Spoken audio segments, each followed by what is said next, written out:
Okay, here it is. This is Brent from PathandTarot, and in this video we're going to be playing Beat the Devil solo card game. We're going to play it because it's a good little game to pass the time for a little bit. It's very engaging, I find. It's also a little stressful in some cases. I like it. I like it a lot. We're going to be using a unique deck of cards for this game. It's the Path and Playing Card deck. It's got a few extra cards. It's got 56 cards instead of the regular 52 to match up with the tarot, of course, because it's Path and Tarot. We talk about tarot. So this playing card deck aligns a little bit more closely with the tarot. But you can play this game with a 52 card playing deck.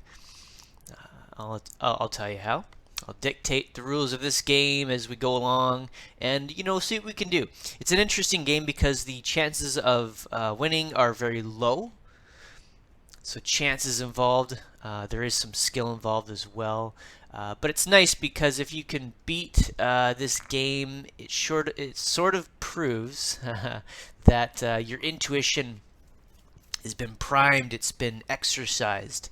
So as you go about your day, it is thought that you will be able to tap into your intuition a little bit more. Take that as you want to and as you will. But that is what my feeling is towards this. If you want, you can look at other videos here. Where did that card go? There it is. There's other videos on this channel where we talk about ESP and that kind of stuff. That's interesting. That's what this game kind of touches base on a little bit. But let's go. Let's forget about that and just play the game. And I will sort of subtly prompt you to watch other videos if it comes about. So how this works is you draw out your cards from your playing card deck. To win, you got to use all the cards. To use all the cards, you draw it one at a time and make into a pile, just like we've done. But you have to match the cards to draw more cards out of the deck. And pretty soon you're going to run out of piles. You've only got 9. That's the amount of piles we're going to use for the 56 cards, and the original would be 8. So you would only have 8 piles to make before you run out of space and thus lose the game.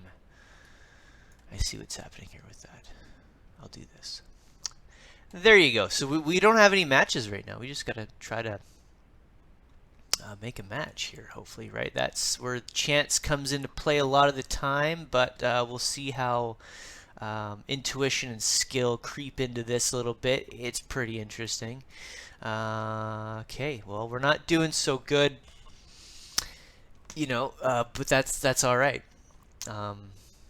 We can actually use these cards to gather a little bit of like a divination, right? Because playing cards, they have meaning.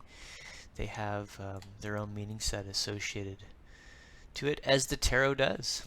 So there is that. That's the cool thing about this game, is if you win or lose, you get something out of it. And so far, we are probably not doing too well,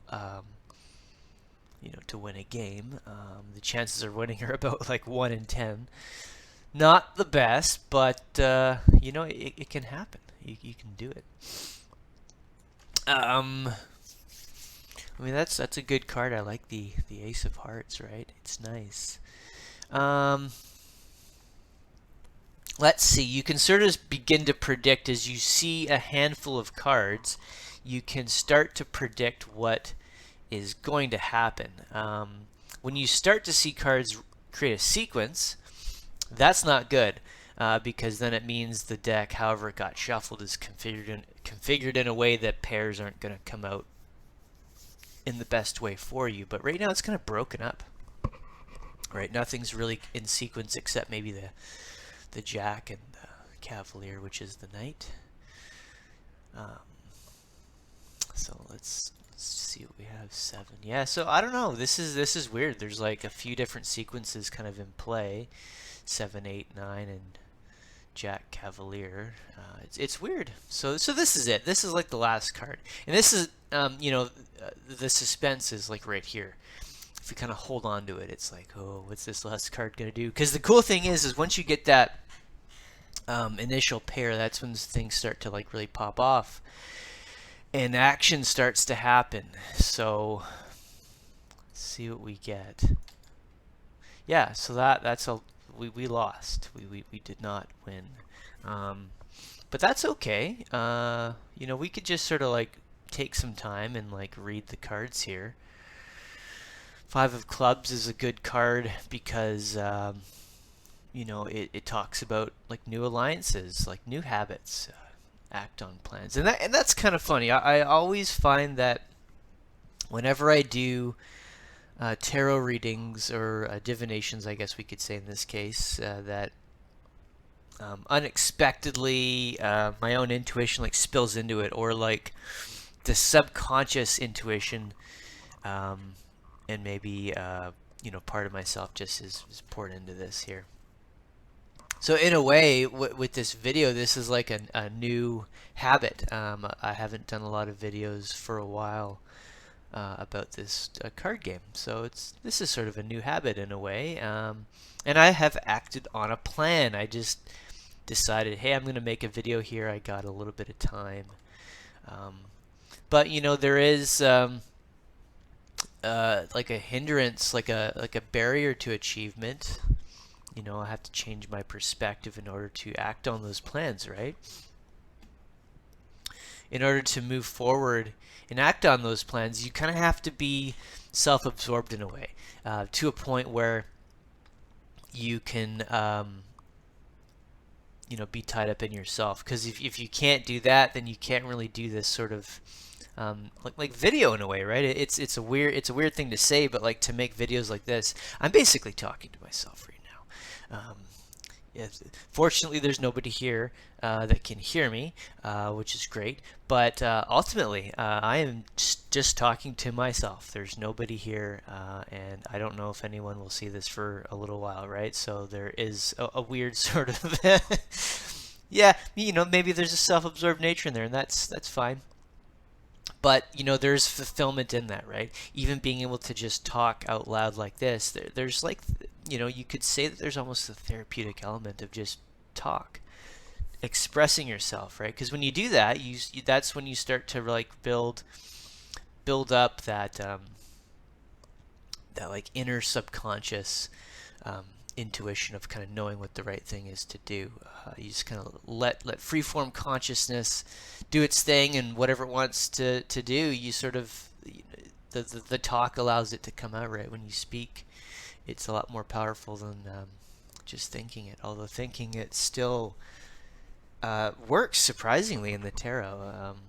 The readings I've had, I don't speak out what I want. I sort of just think it, and it comes out anyways. So that's kind of weird, but you know, it's just that's what I see often enough. But maybe it's just that because these are the cards that I've created for myself, that I don't have to do that. I don't know. I really don't.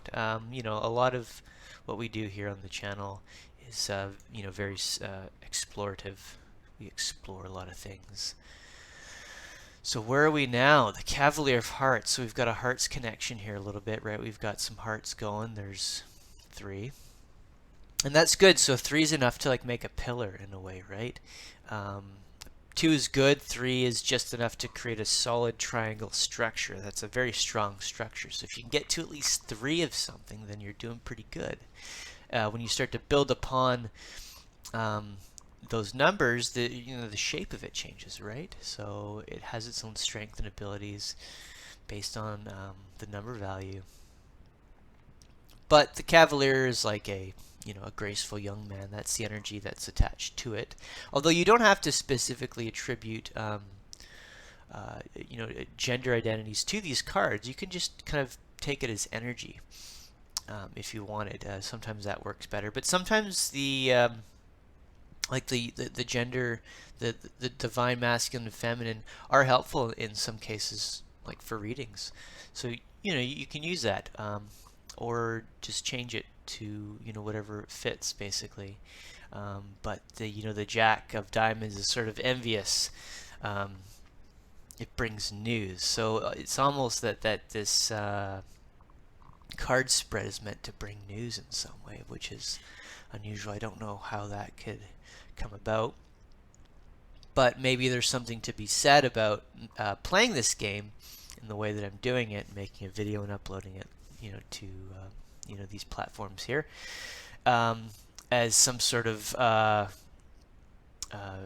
news that I'm bringing. Although envious, I'm not sure if I resonate with that in a way, but we'll see what we have here. So the Four of Diamonds, it's a lockbox for money, sage advice. So maybe that this game that I'm showing you right now is some sort of like advice, possibly. In a way, this has been unlocked for you. Whether or not it provides you money, it may provide you a necessary skill to aid you in getting resources. Maybe not money specifically, but it's just one of those things. It's a cool card game that allows you to kind of just change your train of thought without doing a whole lot. It doesn't take a lot of conscious effort to play this game. So you end up, you can play it kind of while you're doing other things in a weird way. I learned this while working a job on the phones where, I was talking a lot, but I had my hands free, and you could play this game. It's a fun little anecdote on the origins of where I found out how to play this game. Haha. Okay, so that's it. We didn't win, but that's okay. We did something interesting here with the cards.